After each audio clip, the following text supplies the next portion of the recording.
달린 행악자 중 하나는 비방하여 이르되 내가 그리스도가 아니냐 너와 우리를 구원하라 하되 하나는 그 사람을 꾸짖어 이르되 내가 동일한 정죄를 받고서도 하나님을 두려워하지 아니하느냐. 우리는 우리가 행한 일에 상당한 보응을 받는 것이니 이에 당연하거니와 이 사람이 행한 것은 옳지 않은 것이 없느니라 하고 이르되 예수여 당신의 나라에 임하실 때에 나를 기억하소서 하는. 함께 보십니다. 예수께서 이르시되 내가 진실로 내게 이르노니 오늘 내가 나와 함께 낙원에 있으리라 하시니라. 아멘.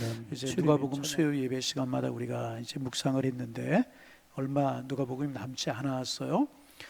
요 몇 주간은 예수님의 십자가에 관해서 우리가 묵상을 하고 있습니다. 예수님께서 겟세마네 동산에서 기도하시고 새벽녘에 원수들에게 이제 잡히셨죠. 그리고 가야바 법정에서 종교적인 재판을 받았고 종교 재판에서는 사람을 사형시킬 수 있는 그런 권한이 없었기 때문에 정치적인 재판으로 넘겨지죠. 그래서 빌라도에게 재판을 받으시고 십자가형에 처해지지 않습니까? 그리고 예수님 십자가를 지시고 골고다 언덕으로 올라가시는데 상하고 지치셨어요. 십자가를 도저히 질 수 없는 그런 상황이 되자 군병들이 이제 구레네 시몬의 어깨를 툭 쳐서 예수님의 십자가를 대신 지게 하고 구레네 시몬이 예수님의 십자가를 대신 지고 올라갔어요. 그리고 그 뒤에는 슬피 울며 가슴을 치며 예수님의 십자가 행렬을 따르는 큰 무리들이 이제 있었습니다. 예수님께서 그들을 향하여서 나를 위해서 울지 말고 너희와 너희들의 자녀를 위해서 울라. 다시 한번 너희와 자녀를 위해서 울라. 그렇게 말씀하셨잖아요. 직접적으로는 이제 예수님 승천하시고 나서 한 37, 8년 후에 있을 이제 예루살렘 침공, 디도 장군이 침공해서 예루살렘이 함락을 당하고 그때 당할 어려움을 두고 한 이야기다. 이렇게도 해석을 하고 여러 가지도 해석을 하는데 여하튼 너희와 너희의 자녀를 위하여서 울라. 여러분 우리와 우리의 자녀를 위해서 울며 기도할 수 우리가 되기를 소망합니다. 자비를 베풀어 주옵소서. 은혜를 주옵소서. 주님 은혜가 아니면 살수 조금만 높여주실래요? 제가 목소리가 조금 좋지 않아가지고 주님의 은혜가 없이는 살 수 없는 사람입니다. 울면서 은혜를 간구하는 저희가 되기를 소망합니다. 그리고 이제 예수님의 옷을 가지려고 제비를 뽑는 무리들이 있었습니다.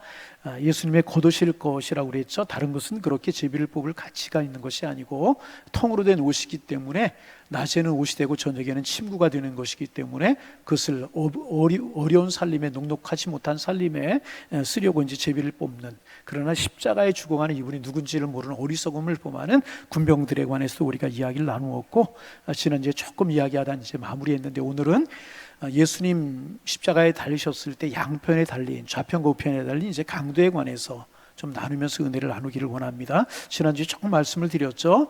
왜 예수님을 강도들과 함께 십자가에 못 박았는가? 무엇 때문이라고 제가 지난번에 말씀을 드렸죠. 예수님 혼자 처형할 수도 있고 다른 죄수들과 함께 십자가에 못 박히게 할 수도 있는데 해필 흉악한 강도들과 함께 예수님이 십자가에 못 박아서 처형하려고 했다는 것입니다. 다분하게 이제 의도가 있었다는 거죠. 예수님을 저 강도들과 같이 흉악한 사람으로 몰아가려고 하는 그들의 이제 악랄한 의도가 그 속에 담겨져 있었던 것입니다. 우리가 아는 것처럼 예수님이 무슨 죄가 있으셨어요? 무슨 잘못이 있으셨어요? 제사장들도 알고 있었고 이건 빌라도도 알고 있었고 누구나 다 알고 있는 사실이었습니다. 예수님이 죄가 없으신 분이십니다. 그런데 그분을 강도들처럼 극악무도한 강도들처럼 그래서 마땅히 십자가에 못 박혀 죽어야 될 죄인이라고 몰고 가려고 하는 그들의 의도가 그 속에 이제 담겨져 있었다는 것입니다. 그런데 이제 우리가 이제 성경을 볼 때마다 말씀 앞에서 이제 늘 겸손해야 될 것이 뭐냐 하면 늘 말씀을 볼 때마다 새로운 깨달음이 우리에게 있다는 거예요. 여러분 예수님 십자가를 지시고 골고다로 올라가시면서 시몬이 대신 지고 가고 가슴을 치며 슬피 울며 예수님의 뒤를 따르는 무리들이 있었고 군병들이 제비를 뽑았고 예수님 좌우편에 강도들이 이제 못 박혔다는 것, 십자가에 달렸다는 것 우리가 잘 아는 사실이잖아요. 그런데 이제 오늘 또 우리가 이 강도들에 관해서 묵상하면서 새로운 깨달음을 우리가 좀 깨달아야 될 것입니다. 먼저는 뭐냐 하면 여러분 한번 제가 질문합니다. 예수님이 십자가에 이제 못 박히셨어요. 양편에 좌우편에 강도가 달렸어요. 한편 강도는 예수님을 저주했어요. 내가 그리스도가 아니냐? 그러면 너와 우리를 구원해라. 이건 내가 메시아라고 하는 사실을 인정한다. 그러니까 너 능력 있지 않느냐? 그러니까 너도 구원하고 우리를 구원해라. 이렇게 간구하는 강구가 아니었고 조롱하는 이야기였단 말이죠. 그런가 하면 한편의 강도는 우리는 행한 것을 따라 십자가형을 당하고 이렇게 죄를 지고 죄 때문에 죽어가지만 저분에게는 의로운 것이 하나도 없다. 이렇게 의로운 강도가 있었어요. 그럼 여러분 물어볼게요. 어느 쪽에 있는 강도가 의롭게 예수님께 이야기를 한 강도였었습니까? 자, 한번 대답해 보세요. 항상 질문하면 목사님이 무슨 의도가 깔려 있겠지 그러고 대답을 안 하시는 분들이 많은데, 자, 어느 편 강도였었어요? 어느 편 강도가 의로운 강도라고 하면 좀 이상합니다. 예수님께 이제 구원을 요청했고 예수님께서 너와 함께 낙원에 이르리라 이렇게 말씀하셨잖아요. 어느 편 강도가 그런 은혜를 입었습니까? 예? 우편이다. 손 들어보세요. 좌편이다. 잘 모르겠다. 항상 이제 손을 안 드는 사람들이 사악한 중간 계층이라고 제가 이제 웃자고 하는 이야기입니다. 여러분, 우리는 보통 이제 우편으로 알고 있습니다. 그런데 성경 어디를 보아도요, 오른편이라고 하는, 오른쪽이라고 하는 그런 말이 없어요. 여러분, 예수님의 십자가의 기사가 이제 쓰여져 있는 마태복음을 보거나 마가복음을 보거나 누가복음을 보거나 요한복음을 보세요. 어디를 보아도 한편 강도, 또 좌우편에 이렇게 이야기하고 있지 오른편 강도라고 꼭 집어서 이 사람을 이야기한 그런 성경 없어요. 아무리 보아도 없어요. 그래서 이제 유현줄 학교 때 성경 퀴즈 대회를 한 기억이 나요. 선생님들이 문제를 내고 이제 대답을 하잖아요. 예수님 십자가에 달려 돌아가실 때 어느 편 강도가 구원받았지? 그러면 얼른 손을 들어가지고 오른편이요. 그러고 나서 공책도 받고 연필도 받고 그런 적이 있었는데 지금 생각하니까 선생님들 잘 모르셨어요. 어디를 보아도 오른편 강도라고 하는 이야기가 없어요. 보세요. 마태복음을 보거나 마가복음을 보거나 오늘 누가복음을 보거나 요한복음을 보아도요, 오른편에 달린 강도라고 하는 이야기가 한마디도 이제 없습니다. 그런데 왜 우리는 오른편이라고, 오른쪽이라고 그렇게 알고 있는가 하는 것입니다. 그것은 성경적으로 전통적으로 오른편은 의로운 사람들이라고 하는 의식, 왼편은 죄악된 사람들이라고 하는 그런 개념이 구약에서부터 쭉 내려오고 있기 때문에 구원받은 사람은 어느 편? 오른편. 멸망받을 사람은 왼편. 뭐 이렇게 우리의 개념 속에 있어서 우리의 고정관념이 그래서 그렇지 성경 어디를 봐도 뭐 이게 은혜가 되는 건 아니지만은 하여튼 이런 기회에 알아두는 것이 좋을 것 같아서 여러분 집에 가서 한번 찾아보세요. 예수님의 십자가의 기사가 이제 쓰여져 있는 마태복음을 보시고 마가복음을 누가복음 요한복음 다 보세요. 오른편이라고 꼭 집어서 이야기하고 있는 것은 한편이라고 이야기하고 있어요. 성경 어디를 보아도 이제 없습니다. 그런데 그렇게 이제 고정관념 생각 속에 그렇게 되어 있기 때문에 우리의 관념 속에 그렇게 되어 있는 것이다. 이제 그런 것 우리가 좀 알 필요가 있고, 근데 그것은 그렇게 중요한 것 아니고 하여튼 성경에 그렇게 되어 있다는 것입니다. 그런데 이 한편 강도, 그러니까 이제 편의상 우리가 우편 강도라고 그렇게 이야기를 할까요? 좌우로 이야기를 해야 되잖아요. 이쪽 저쪽 이야기할 수 없잖아요. 편의상 성경에는 그렇게 기록되어 있지 않지만 우리가 알고 있는 것처럼 우편이라고 그렇게 이제 편의상 이야기를 한다면 이 한편에 달렸던, 우리가 오른편에 달렸던 강도라고 알고 있는 이 사람의 말, 이 강도의 말이 참 놀랍습니다. 그리고 그의 말 속에서요, 우리가 소중한 교훈을 얻을 수가 이제 있습니다. 여러분 같이 한번 읽으면서 우리가 말씀을 나눠볼까요? 39절 말씀 먼저 읽습니다. 달린 행악자 중 하나는, 거기 보면 달린 행악자 중에 왼편 강도가 그렇게 이야기하고 있지 않잖아요. 어떻게 이야기하고 있어요? 달린 행악자 중 하나는 비방하여 이르되 내가 그리스도가 아니냐, 너와 우리를 구원하라 하되, 이제 그 다음에 40절, 하나는 그 사람을 꾸짖어 이르되 내가 동일한 정죄를 받고서도 하나님을 두려워 하지 아니하느냐. 먼저 한편 강도, 이제 편의상 왼편이라고 이야기를 할까요? 강도가 예수님을 조롱하는 이야기로부터 시작이 되지 않습니까? 그러니까 군병들이 예수님을 조롱했잖아요. 백성들이 예수님을 조롱했잖아요. 서기관들과 제사장들도 예수님을 조롱하자 그도 같이 예수님을 지금 조롱하고 있는 거예요. 사실 이 사람이 예수님에 대해 잘 모르잖아요. 같이 조롱하고 있는 것입니다. 그러면서 그 고통 중에서도 예수님을 지금 비방하고 있어요. 내가 그리스도라고 하면, 내가 메시아라고 하면 너 능력 있을 것 아니냐? 그럼 한번 너를 구원해봐라. 그리고 우리를 구원해봐라. 이렇게 예수님을 이제 조롱하고 이제 있습니다. 그러자 다른 편에 있는 강도, 오른편이라고 우리가 편의상 그렇게 이야기를 할까요? 뭐 그래도 뭐 이상한 건 아니니까, 어느 쪽이라고 이야기하고 있지 않으니까 오른편이라고 편의상 이야기하면 오른편에 있는 강도가 어떻게 하냐? 그를 꾸짖어요. 예수님을 조롱하고 비방하는 그 강도를 꾸짖어요. 뭐라 꾸짖냐? 내가 죄를 짓고도 이 십자가에 달려 있으면서도 너는 회개치 아니하느냐, 그러면서 꾸짖는데 그가 하는 말이 참 옳은 말을 이야기합니다. 41절 말씀 같이 한번 소리내어 읽습니다. 우리는 우리가 행한 일에 상당한 보응을 받는 것이니 이에 당연하거니와 이 사람이 행한 것은 옳지 않은 것이 없느니라 하고. 여러분, 보통 이런 상황이 되면 이렇게 이야기하기가 쉬워. 야 이놈아, 너같이 죄를 많이 지은 놈이 왜 저렇게 의로운 분 앞에 그런 이야기를 하느냐. 내가 지은 죄를 보면 너는 죽어도 마땅해. 나는 억울하게 이제 십자가에 달려서 그런데 이분은 더 억울한 분이야. 뭐 이렇게 이야기를 이제 하지 않았겠습니까? 다른 사람의 죄는 크게 보이고 자기의 죄는 작게 보이게 마련입니다. 그러니까 이제 자기는 죄를 안 지었고 그 사람은 죄를 지었고 예수님도 죄인이라고 이제 이렇게 이야기를 하게 마련입니다. 그런데 지금 이 강도는 뭐라고 이야기하느냐? 우리는 우리가 행한 일에 상당한 보응을 받는 것이니, 우리라고 말하고 있어요. 자기가 죄인 아니라고 이야기하지 않아요. 우리가 행한 일대로 보응을 받는 것이다. 너와 나는 우리가 지은 죄로 말미암아 십자가에 달려 마땅한 것이다. 지금 이렇게 이야기를 이 사람이 하고 이제 있습니다. 다시 말하면 지금 이 사람, 한쪽 편에 달린 이 사람은 자기가 죄인임을 인정하고 있는 것입니다. 우리는 우리가 행한 일에 상당한 보응을 받는 것이니 이렇게 이야기하고 있잖아요. 자기의 죄를 포장하거나 자기의 죄를 비하하거나 자기는 죄인이 아니라고 절대로 이야기하지 않아요. 여러분, 제가 이제 안양에 있을 때 이제 갈보리 성경학교라고 그래가지고 이제 뭐 안양 교도소에 있는 분들이 이제 한 달에 한 번씩 담임 목사님이 거기 이제 성경 공부 설교를 하러 가시거든요. 그럼 이제 가끔 목사님이 못 가실 때는 저보고 가라고 그래서 제가 이제 거기 안양 교도소에 가서 갈보리 성경학 거기 가서 이제 한 100여 분 그렇게 모여요. 주들 중에서 예배드리고 싶은 분들이 모이는데 참 기도도 얼마나 잘하는지. 제가 말씀을 전하고 거기 있는 수감자 중에서 한 분이 기도하시거든요. 여전도 회원들이 또 이제 떡을 해가고 과일을 해가고 그래서 교제하고 그리고 돌아오는데 기도를 하면은요, 그렇게 기도 잘하는 분들을 많이 못 봤어요. 써서 하겠죠, 물론. 기도 참 잘하셔요. 그런데 이제 다녀오면서 어떤 분이 그런 이야기를 하신 적이 있어요.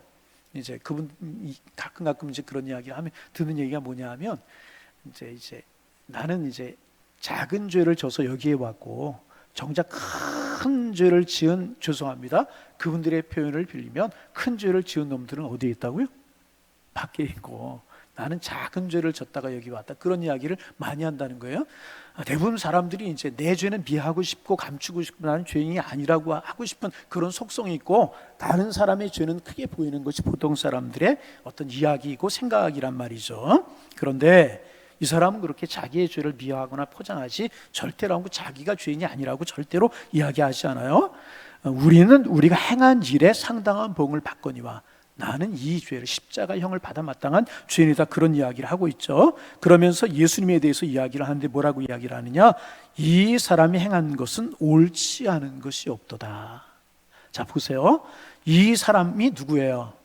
예수님을 가리키는 거죠. 이 사람이 예수님이 행한 것은 옳지 않은 것이 없느니라.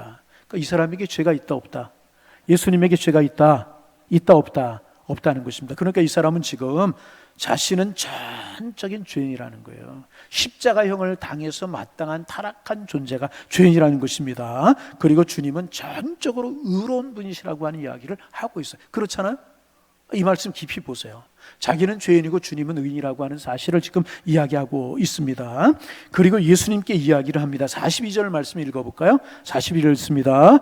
이르되 예수여 당신의 나라에 임하실 때에 나를 기억하소서 하니.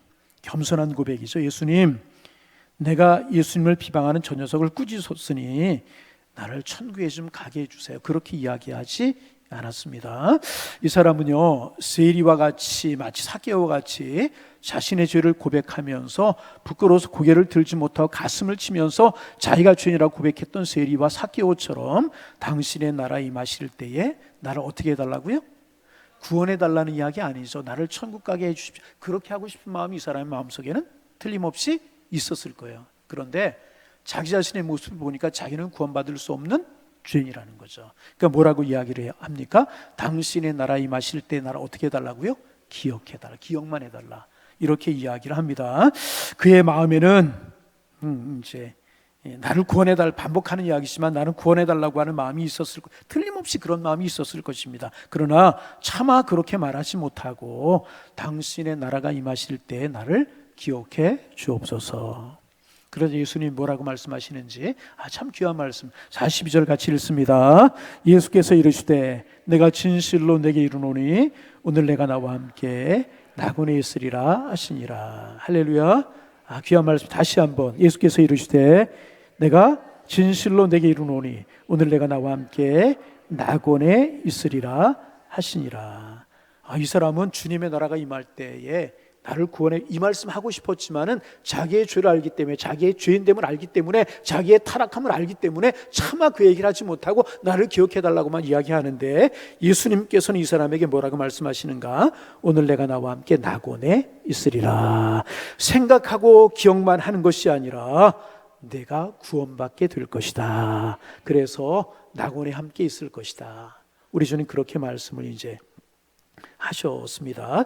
오늘 이제 이 한편에 달렸던 이 강도, 이제 편의상 우편이라고 이야기를 하자고 그랬어요. 우편에 달려 있었던 이 강도의 고백은 우리에게 여러 가지 시사하는 바가 이제 있어요. 몇 가지 좀 생각해 보려고 합니다. 첫째는 먼저 중요한 건 무엇이냐 하면 구원받기 위해서는요, 바른 고백이 필요하다는 겁니다. 한번 따라서 해보실까요? 구원받기 위해서는 바른 고백이 필요합니다. 내가 구원받으려고 하면, 누구든지 구원받으려고 하면 바른 신앙의 고백이 있어야 될 것이란, 그 고백은 먼저 자신의 죄에 대한 회개, 토설이라고 이야기할 수 있을까요? 회개가 있고 고백이 있어야 된다는 것입니다. 그리고 예수님께 대한 고백이 있어야 돼요. 예수님을 메시아로 구주로 고백하는 고백이 있어야 되는 것이고, 세 번째는 구원을 향한 간구가 있어야 된다는 거예요. 자, 첫째가 뭐라고요? 내가 죄인이라고 하는, 내 죄를 고백하는 고백이 있어야 되고, 두 번째는 세 가지뿐이 아닌데 벌써 두 가지 잊어버렸어요. 두 번째는 뭐라고요? 자, 다시 한번 제가 저만 합니다, 여러분 하지 마세요. 첫째는 내가 죄인이라고 하는, 내 죄를 고백하고 토설하는 그런 고백이 있어야 되고, 두 번째는 예수님께 대한 고백이 있어야 된다는 거죠. 그런데 그 예수님이 누구? 메시아고 구주시라고, 나의 구주시라고 하는 고백이 있어야 되는 것이고, 세 번째는 뭐냐 하면 구원을 향한 간구가 있어야 된다는 거예요. 자, 제가 세 번 이야기했어요. 첫 번째는 뭐라고요? 중요한 거니까 제가 이야기하는 거예요. 첫째는 뭐라고요? 내 죄를 고백하는 고백이 있어야 된다는 거예요. 두 번째는 예수님께 대한 바른 신앙, 그분을 구주로 고백하는 고백이 있어야 된다. 세 번째는 구원에 대한 간구가 있어야 된다는 것입니다. 그런데 가만히 이 한쪽 편에 달렸던 이 강도의 고백을 가만히 보세요. 세 가지가 다 있었나요? 없었나요? 세 가지가 다 있잖아요. 우리는 우리의 죄에 대한 보응을 받는 것이다, 죄인이라고 하는 고백이 있잖아요. 그래서 기억만 해달라고 이야기하잖아요. 그리고 예수님께 그 당신의 나라가 임할 때에 기억해달라고 하는 것을 보면 주님이 메시아라고 하는 사실, 구주라고 하는 사실을 인정하는 믿음이 있었다 없었다. 그리고 그 나라에 이를 때 기억해달라고 하는 구원을 향한 간구가 이 사람에게 있었다는 것입니다. 세 가지가 이 사람에게 다 있었다는 것입니다. 여러분, 그리고 이제 이 사람이 예수님에 대해서 다시 한번 고백하는 거, 이 사람이 행한 것은 옳지 않은 것이 없도다. 예수님을 뭐라고 고백하는 거예요? 의인이라고 고백해요. 예수님을 완벽한 의인이라고. 여러분, 세상에 완벽한 의인 있나요? 예수님뿐이 없어요. 예수님은 완전한 하나님이시고 완전한 사람입니다. 완전한 의인이시라는 것입니다. 그리고 당신의 나라에 임하실 때 나를 구원해 달라고 그렇게 이야기하고 있잖아요. 세 가지가 이 사람에게 다 있었어요. 다시 한번 반복합니다. 나는 죄인입니다. 예수님은 의인이십니다. 하나님의 아들이십니다. 그리고 나를 기억해달라고 하는, 구원해달라고 하는 세 가지 구원받기 위한 고백이 이 사람에게 다 있었다는 것입니다. 그런데 여러분, 우리가 이제 또 기억해야 될 것은 뭐냐 하면 주님의 은혜가, 여러분, 은혜의 크기가 여러분 어떻다고 생각하십니까? 주님의 은혜의 크기, 주님의 은혜의 크기는요, 항상 우리의 간구보다 더 크게 임하는 줄로 믿습니다. 하나님께서는 큰 복을 우리에게 주시기를 원하십니다. 항상 그래서 여러분, 우리가 구한 것보다 더 크게 우리에게 은혜를 베풀어 주시는 분이 우리의 주님이시라는 것이. 이 사람 뭐라고 그랬어요? 나를 기억만 해달라고, 생각만 해달라고. 근데 주님은 뭐라고 말씀하셨어요? 오늘 내가 나와 함께 낙원에 있으리라. 큰 구원을 선포하시잖아요. 여러분, 이 사람에게만 아니고 주님 우리에게도 우리가 간구한 것보다 더 놀랍고 아름답고 큰 것으로 축복하시는 사랑의 주님이신 줄로 믿습니다. 주님은 이런 분이시라. 나는 작은 걸 구했는데 주님은 큰 것을 주시고, 나는 육적인 것을 구했지만 주님은 영적인 것도 주시고, 내가 영적인 것을 구할 때 주님은 장래까지 책임져 주시는 분이신 줄로 믿습니다. 예수님의 이 말씀이 우리에게 주는 교훈이 또 하나가 이제 있습니다. 여러분, 이 강도하고 예수님하고 나누신 사건을 통해서 두 번째 우리가 더 얻을 수 있는 교훈인데, 그것이 뭔가 하면 구원이라고 하는 것은, 여러분 잘 들어보세요. 구원이라고 하는 것은 무엇은? 구원이라고 하는 것은 우리의 생명이 끊어지는 순간에 이루어지는 것이라고 하는 사실입니다. 우리의 생명이 어떻게 해요? 끊어지는 순간에 이루어지는 것입니다. 그 사람의 생명이 끊어지는 순간에 낙원 천국으로 가든지 음부로 가든지 결정이 되게 이제 된다는 것입니다. 그 순간에 천국과 지옥이 결정되는 것이라고 하는 사실 여러분 아셔야 됩니다. 그러므로 여러분, 우리가 살아있는 동안에 사람들을 위해서 복음을 열심히 전해야 되는 이유가 여기에 있는 것입니다. 그 사람의 생명이 끝나면 어떻게 할 수가 없어요. 어떻게 할 수가 없어요. 여러분, 저하고 이제 복음 생명 공부하신 분들을 맨 마지막 과에서 귀신 마귀에 대해서 공부할 때, 귀신의 기원이 뭐냐 이런 것을 공부할 때 제가 이제 항상 성경 공부 마지막 시간에 드린 그런 말씀이 있는데, 저 서울의 어느 지역에 가면 어느 교회가 하나가 있는데, 그 교회의 특징이 뭐냐면 귀신론이에요. 귀신론.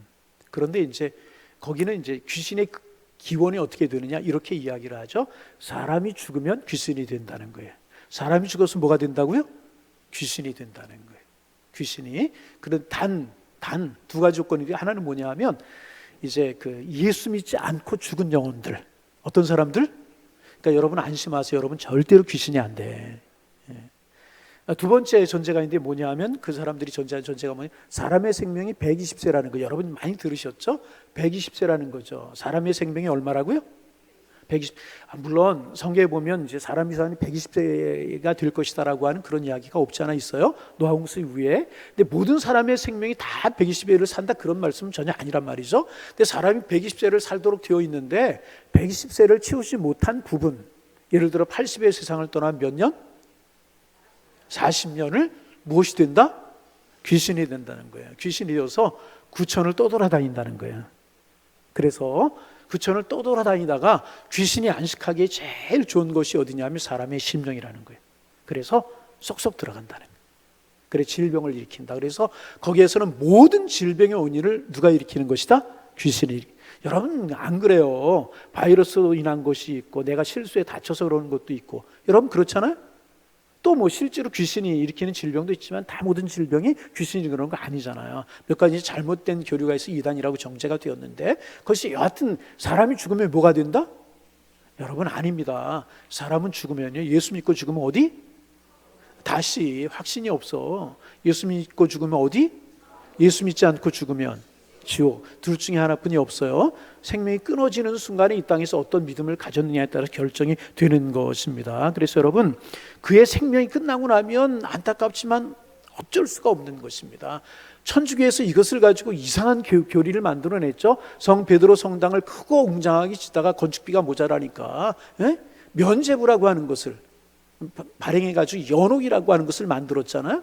사람이 죽으면은 천국과 지옥으로 가는 것이 아니라 연옥에 있다는 게, 연옥에 있다가 그의 후손들이 헌금교에다가 헌금을 땡그렁하고 많이 넣으면 그 죽은 영혼이 어디로 간다? 어디로 간다? 돈 많이 있는데 지옥으로 가요. 참 그런 희한하네. 천국으로 가고, 헌금을 많이 안 하면 어디로 간다? 천주교에서 해괴한 교리를 만들어냈잖아요.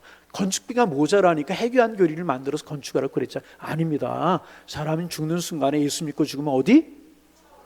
안 믿고 죽으면 없는 줄로 믿습니다. 사람이 이 세상을 떠나고 난 그 이후에는 어쩔 수가 없는 거예요. 그래서 여러분, 여러분의 부모님이 연세가 많으시면 더욱더 열심히 기도하고 복음을 전하셔야 되는 것입니다. 예수 안 믿고 연세가 많으시면 여러분 얼마 남지 않았잖아요. 열심히 매달려 우리가 기도하고, 하나님 우리 부모님의 영혼을 구원해 주옵소서, 그분의 영혼을 구원해 주옵소서 기도하고요, 복음을 계속해서 전해야 되는 것이라. 그래서 여러분, 우리 그리스도인들에게 가장 중요한 일이 무엇인가 하면 생명을 구원하는 일이에요. 예수님 이 땅에 왜 오셨어요? 생명을 구원하기 위해서 오셨잖아요. 그래서 그리스도인들에게 있어 가장 중요하고 귀한 사명은요, 생명을 구원하는 일입니다. 그 사람의 배고픔의 문제를 해결해주고 질병을 고쳐주는 것, 그에게 공부를 가르쳐주고 그의 인격을 존중해주는 것, 인권을 보장해주는 것, 대변해주는 것 다 귀한 일입니다. 그러나 제일 귀한 일이 무엇이냐? 그의 영혼을 구원하는 일이라. 지옥으로 갈 영혼을 천국으로 가게 하는 것입니다. 여러분, 이것이 교회가 우선적으로 해야 되는 일이라고 하는 사실을 절대로 잊어서는 안 되는 것이라는. 여러분, 한번 생각해 보세요. 가난한 사람들에게 떡을 주는 것, 교회만 할 수 있는 일일까요? 다른 단체도 할 수 있을까요? 다시, 가난한 사람에게 떡을 주는 것, 교회만 할 수 있는 일일까요? 다른 단체도 할 수 있는 일일까요? 다른 단체도 얼마든지 할 수 있잖아요. NGO 단체라든지 긍휼단체 참 많이 있잖아요. 병든 사람을 치료해 주는 것, 여러분 교회만 해야 되는 일일까요? 그렇지 않아요. 잘할 수 있는 기관들이 훨씬 더 많아요. 장애인을 돌보는 것, 교회만 할 수 있는 일이 아니잖아요. 전문적으로 하는 기관들이 훨씬 더 많은 것이 사실입니다. 더 잘할 수 있는 기관들이 많아요. 문화적인 혜택을 주는 것도 마찬가지지 않습니까? 그런데 예수님 믿고 천국 가게 하는 것, 다시 예수님 믿고 천국 가게 하는 것은요, 세상 어디에서도 할 수 없고요, 주님의 몸된 교회만이 할 수 있는 일인 줄로 믿습니다. 교회만 할 수 있는 거예요. 그래서 여러분, 육신을 돌보고 정신적으로 도와주고 배고픔의 문제를 해결하는 것, 교회가 해야 되는 일임이 틀림이 없지만 그것이 교회의 우선적인 사역이 되어서는 결코 안 될 것이라는 거예요. 교회의 최우선적인 사역은요, 죽어가는 영혼을 살리는 것이라. 근데 구원은요, 운반선이 되면 안 되고요, 유람선이 되면 안 되고 늘 하는 이야기지만 교회는 생명선이 돼야 되는 거예요. 바다에 빠져서 호적거리며 소리 지르는 사람들을 건져 구원해가지고요, 천국 가게 하고 생명을 살리는 그것이 하나님의 교회가 가장 우선적으로 해야 되는 일이라는 것입니다. 영혼을 살리는 것, 빵 나눠주고 쌀 주고 이런 굉장히 중요하죠. 그런 거 중요하지 않다는 일 아닙니다. 그러나 그것보다 가장 우선돼야 되는 일은요, 영혼을 살리고 생명을 살리는 일. 교회가 여기에 모든 관심을 모으고요, 교회가 이 일을 힘써서 해야 이제 되는 것이라는 것입니다. 여러분, 이제 뭐 가난한 사람을 도와주고 병든 사람, 우리 교회가 할 수 있으면 좋죠. 그러나 우리 교회가 안 해도 하지 말자는 이야기 결코 아니세요. 이게 오해해서 들으시면 결코 안 돼요. NGO 단체라든지 기독교 단체, 적십자 이런 기관에서도 얼마든지 할 수 있지만 영혼을 살리는 일은 그들이 못한단 말이죠. 그래서 교회가 우선적으로 해야 할 일은 뭐냐 하면 그들에게 복음을 전해서 그들의 생명을 살리고 그들을 구원하는 일을 해야 되는 것이라. 여러분, 우리 교회가 이런 일에 힘쓰는 교회가 되기를 소망합니다. 이 강도에게 하신 예수님의 말씀을 통해서 가장 귀하고 우선해야 되는 일, 생명을 구하는 일이라고 하는, 생명을 살리는 일이라고 하는 사실을 다시 한번 우리가 이제 깨닫게 되는 것입니다. 그래서 지금 예수님께서 그에게 가장 큰 축복을 주고 계시잖아요. 내가 오늘 나와 함께 어디에 있으리라? 라고 생명을 살리셨잖아요. 가장 소중한. 그래서 여러분, 여러분의 부모나 여러분의 주변에 있는 분들에게 가장 귀한 선물은 그의 영혼이 구원받도록 복음을 전하는 것, 복음을 나눠주는 것이 가장 귀한 선물인 줄로 믿습니다. 그에게 고통을 덜어주는 것보다, 십자가에서 얼마나 고통스럽겠어요. 고통을 덜어주는 것보다, 가정으로 돌아가게 해주는 것보다 내가 나와 함께 낙원에 있으리라, 가장 큰 축복이었다는 것입니다. 지옥으로 떨어질 그의 영혼을 천국으로 우리 주님께서 인도해 주셨다는 것입니다. 마지막으로 이 사건을 통해서 이제 우리가 알 수 있는 것이 또 하나가 있어요. 무엇인가? 한번 따라할까요? 구원의 문은, 큰 소리로, 구원의 문은 항상 열려 있습니다. 믿으시면 아멘. 구원의 문은 항상 열려 있다는 것입니다. 우리의 숨이 끊어지기 직전까지 우리는 구원받을 수 있다는 거예요. 어떻게 하면 그 순간에도 예수님을 나의 구주로 고백하고 예수님을 나의 주님으로 고백하면 구원받을 수 있다는 것입니다. 이 강도 보세요. 죽기 몇 시간 전에 구원받았잖아요. 그래서 우리는 그분이, 그 사람이 세상을 떠나는 그 순간까지 붙들고 예수 안 믿는 사람, 복음을 모르는 사람들을 위해서 끝까지 복음을 전해야 되는 것이라. 제가 몇 번 이야기한 것 같은데, 제가 서울에서 부목사 하고 있을 때 어느 분이 이제 굉장히 어렵게 살아가는 분이 계시는데, 그분이 이제 교회 등록을 해놓고 교회를 못 나오셨어요. 암이 발병을 해가지고 암이 심해져가지고 교회를 못 나오셨어요. 가끔 이제 정기적으로 신방을 하고 이제 그랬는데 이제 한번 제가 신방을 이제 요청을 하셨어요. 신방 좀 와달라고 다른 사람을 통해서. 그래서 제가 맡은 교구이기 때문에 신방을 갔어요. 참 누워서 이제 가쁜 숨을 몰아쉬고 계시면서 그분이 전에도 말씀을 한번 드린 기억이 나는데 저에게 그렇게 이야기를 해요. 제가 예배 드리고 났더니 목사님 고맙습니다 인사를 하시면서 이런 이야기를 하세요. 목사님, 나 같은 사람도 구원받을 수 있나요? 그 말씀이 굉장히 가슴 아프게 애들 참 어렵게 사셨거든요. 교회 나온 지 얼마 되지 않아서 발병을 하셔가지고 교회도 제대로 못 나오셨어요. 그런데 교회 나오셨으니까 하나님에 대한, 예수님에 대한 궁금증을 가지고 있었던 거죠. 그 구원에 관해서 듣고, 제가 설교도 그런 설교를 해요. 나 같은 사람도 구원받을 수 있나요? 힘들게 살았죠. 어렵게 살았죠. 배운 것도 없죠. 가진 재산도 없죠. 그죠? 그리고 교회도 제대로 못 나갔죠. 질병에 이렇게 시달리고 있지. 나 같은 사람도 구원받을 수 있나요? 그 말씀이 굉장히 가슴 아프게 들려오는. 그래서 이제 예배 드렸지만 이제 구원에 관해서 예수님은 당신을 사랑하십니다. 이 말씀부터 시작해가지고 구원의 자격은 다른 것이 아닙니다. 많이 배운 거, 가진 거 이런 것이 아니고 우리를 위해 십자가에 달려 죽으신 예수 그리스도 한 분, 그분을 나의 구주, 나의 주님으로 영접하면 구원받을 수 있습니다. 천국 갈 수 있습니다. 한참 제가 복음을 전했어요. 예수님 믿으십니까? 이분이 눈물을 주르르 흘려요. 내가 예수님 믿습니다. 제가 그 순간을 지금도 잊을 수가 없어요. 눈물을 주르르 흘리시면서 내가 예수님 믿습니다. 하나님 사랑하십니다. 그 주님 붙드십시오. 그리고 이제 제가 교회 왔어요. 걸어서 얼마 안 되는 거리거든요. 10분 정도 되는 거리예요. 교회에서 이제 걸어서. 교회 가서 이제 앉아서 조금 무슨 일을 하려고 하는데 전화벨이 울려서 받으니까, 지금 핸드폰이 있지만은 그때는 이제 유선이었잖아요. 받으니까 그분이 돌아가셨다는 거예요. 그러니까 불과 1시간도 안 돼요. 1시간이 뭐예요? 30분. 그분 구원 받았을까요? 못 받았을까요? 자, 다시 받았을까요? 못 받았을까요? 어떤 분들은 구원을 그렇게 값싼 것으로 이야기하면 안 된다고 하는 분이 계시는데, 하나님의 말씀이잖아요. 하나님이 세상을 이처럼 사랑하사 독생자를 주셨으니 이는 저를 충분히 믿고 크게 믿고 잘 믿고 그래야 된다고 이야기하셨어요? 이는 저를 믿는 자마다 멸망치 않고 영생을 얻게 하려. 요한복음 3장 16절이잖아요. 요한복음 1장 12절. 영접하는 자, 곧 그 하나님의 아들의 이름을 믿는, 여러분이 헷갈리니까 저도 헷갈려요. 영접하는 자, 하나님의 자녀가 되는, 영접하는 사람들, 믿는 사람들이 하나님의 자녀가 된다. 하나님의 자녀가 된다는 이야기는 구원 받는다, 못 받는다. 구원의 조건 다른 거 아니잖아요. 값싼 복음이라도 괜찮아요. 왜? 우리 주님이 십자가에 달리셔서 우리의 구원을 완성시켜 놓으셨기 때문에 그 예수님 믿으면 구원받는 줄로 믿습니다. 여러분, 그래서 우리가 뭐냐 하면 세상 떠난 그날, 그 순간까지 붙들고 복음을 전해야 해요. 가끔 가슴 아픈 장례식을 집례할 때가 있잖아요. 제가 제일 먼저 장례가 났다고 그러면 묻는 것, 알아보는 게 뭐냐 하면 그분이 예수 믿었나, 예수 믿지 않았나, 이것부터 묻잖아요.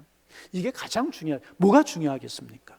가끔 오열하는 분들이 있어요. 우리 아버님 어떻게 해요? 우리 어머님 어떻게 해요? 예수 믿지 않고 돌아. 그래도 오열하는 마음이 있다는 것 자체가 귀한 거지. 그런 거 생각도 못하는 분들이 계시잖아요. 끝까지 우리는 복음을 전해야 될 것이라. 아멘. 끝까지. 본문에 나오는 강도, 평생 하나님 안 믿는 그런 사람이었잖아요. 그리고 얼마나 흉악한 죄를 졌으면 십자가형을 받는 것이겠어요? 여러분 그렇잖아요. 웬만한 죄를 졌으면 십자가형은 받지 않아요. 십자가형을 받았잖아요. 그러니 얼마나 흉악한 죄를 졌으니 십자가형을 받는 것이겠습니까? 본인이 고백하잖아요. 우리의 죄는 여기에 합당한 그런 죄인이라고. 그런 죄를 받기에, 십자가형을 받기에 합당한 죄인이라고 그렇게 고백하지 않습니까? 그러니까 여러분 얼마나 그동안 못되게 살았겠습니까? 그런데 마지막 순간에 그의 고백으로 말미암아 구원받게 되었다는 사실이에요. 여러분 꼭 기억하시기를 바랍니다. 구원은 마지막까지 열려 있다는. 아멘. 그래서 병상에 누워 있어도, 의식이 없어도요, 포기하지 말고 복음을 전해야. 이런 경험들이 참 많은데, 이런 경험 많이 있었어요. 가끔 이제 중환자실에 가면 의식이 없는 분들이 계시잖아요. 그러면 이제 제가 가끔 하는 것 중에 하나가 뭐냐 하면 손을 붙들어요. 손을 붙들고 귀에다 대고 내가 속삭여요.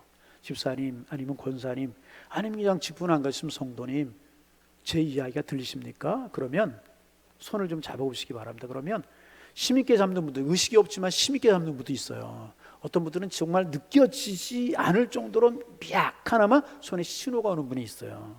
그러면 제가 계속해서 이야기합니다. 자, 하나님의 살아계심을 믿고 예수님이 나의 구주라고 하는 사실을 믿으시면 손을 좀 꽉 잡으세요. 꽉 잡으시겠어요?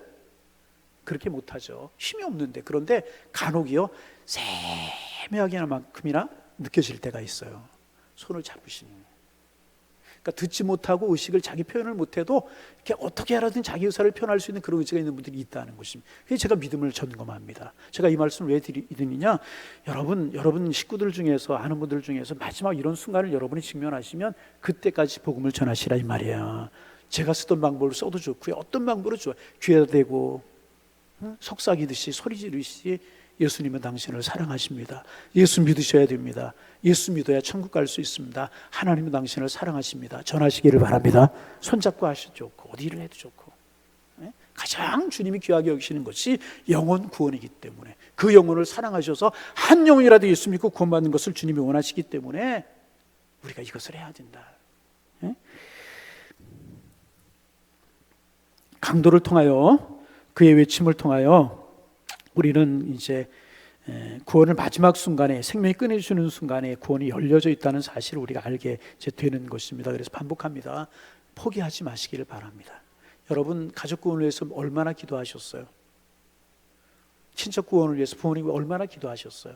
낙심하지 말고요, 끝까지 기도하시기를 바랍니다. 보세요, 마지막 순간에도 주님이 원하시면 구원받을 수 있잖아요.